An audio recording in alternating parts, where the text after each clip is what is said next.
जब श्री कृष्ण बाल्यावस्था में थे, तब उनके माता पिता वसुदेव और देवकी ने उन्हें शिक्षा प्राप्त करने के लिए महर्षि संदीपनी के आश्रम में भेजा। महर्षि संदीपनी उज्जयिनी के पास अवस्थित अपने आश्रम में वेद, शास्त्र, धर्म और शस्त्र विद्या का अध्ययन कराते थे।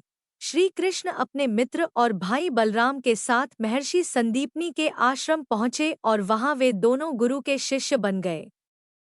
संदीपनी ऋषि के प्रति उनकी श्रद्धा और समर्पण इतनी प्रगाढ़ थी कि उन्होंने अल्प समय में ही अपने अद्वितीय ज्ञान और योग्यता के बल पर समस्त विद्या, वेद, शास्त्र और कलाओं में पारंगत हो गए। श्री कृष्ण ने महर्षि संदीपनी के आश्रम में मात्र 64 दिनों में अपनी शिक्षा पूर्ण कर ली। उन्होंने 18 दिनों में 18 पुराणों का ज्ञान प्राप्त किया, 4 दिनों में चारों वेदों का अध्ययन पूरा किया, 16 दिनों में उन्होंने सभी 16 कलाओं में निपुणता प्राप्त की और केवल 20 दिनों में भगवद गीता का संपूर्ण ज्ञान हासिल कर लिया। संदीपनी ऋषि ने उन्हें अपने पास उपलब्ध समस्त ज्ञान दिया, जिससे श्री कृष्ण सर्वविद्या संपन्न हो गए। गुरु संदीपनी ने यह कहते हुए श्री कृष्ण और बलराम की शिक्षा समाप्ति की घोषणा की कि उनके पास जितना भी ज्ञान था वह वे अपने शिष्यों को दे चुके हैं।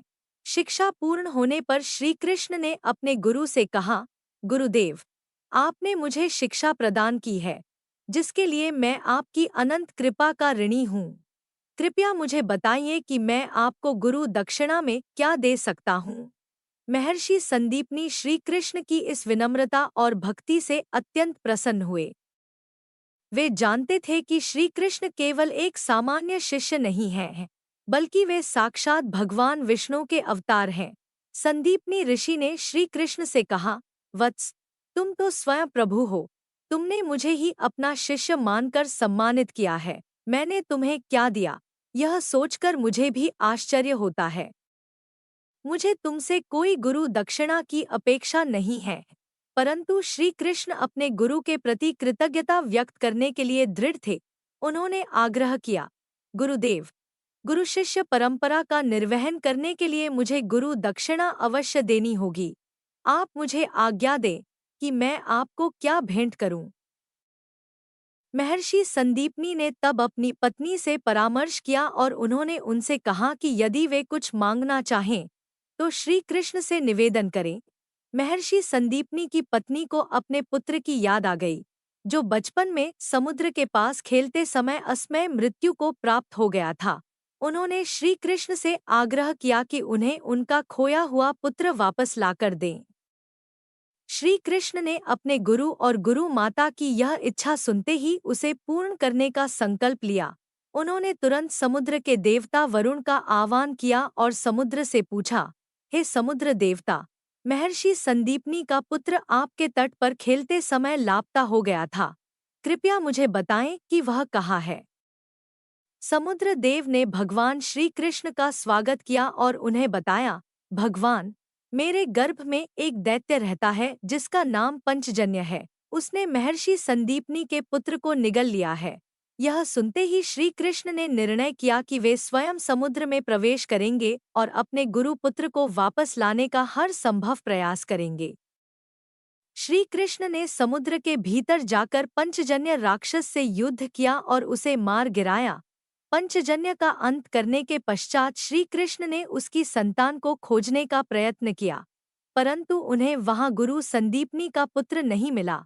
पंचजन्य के शरीर की तलाशी में उन्हें एक शंख प्राप्त हुआ, जो बाद में श्री कृष्ण का प्रिय शंख पंचजन्य के रूप में प्रसिद्ध हुआ, जिसे उन्होंने अपने युद्ध के उद्घोष के रूप में प्रयोग किया।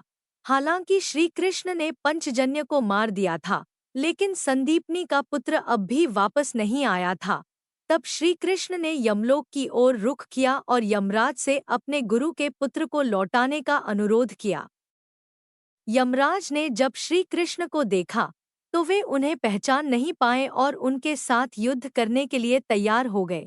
इस द्वंद्व में यमराज ने देखा कि उनके सामने स्वयं भगवान श्री कृष्ण खड़े हैं। श्री कृष्ण का तेज देखकर यमराज समझ गए कि वे स्वयं विष्णु के अवतार हैं। उन्होंने भगवान से क्षमा मांगी और गुरु संदीपनी के पुत्र को वापस करने का वचन दिया। यमराज ने संदीपनी ऋषि के पुत्र को श्री कृष्ण को सौंप दिया। इसके पश्चात श्री कृष्ण ने गुरु संदीपनी के पुत्र को पुनर्जीवित कर उनके पास वापस लाए। इस प्रकार उन्होंने अपने गुरु और गुरु माता को उनका खोया हुआ पुत्र लौटाकर गुरु दक्षिणा की परंपरा को निभाया। महर्षि संदीपनी और उनकी पत्नी यह देखकर अभिभूत हो गए कि उनके शिष्य ने उनके प्रति इतनी श्रद्धा और समर्पण दिखाया। इस प्रसंग के माध्यम से श्री कृष्ण ने यह संदेश दिया कि गुरु का सम्मान और उनके प्रति भक्ति किसी भी स्थिति में निभाई जानी चाहिए। कृपया वीडियो को लाइक, सब्सक्राइब और शेयर करना न भूलें।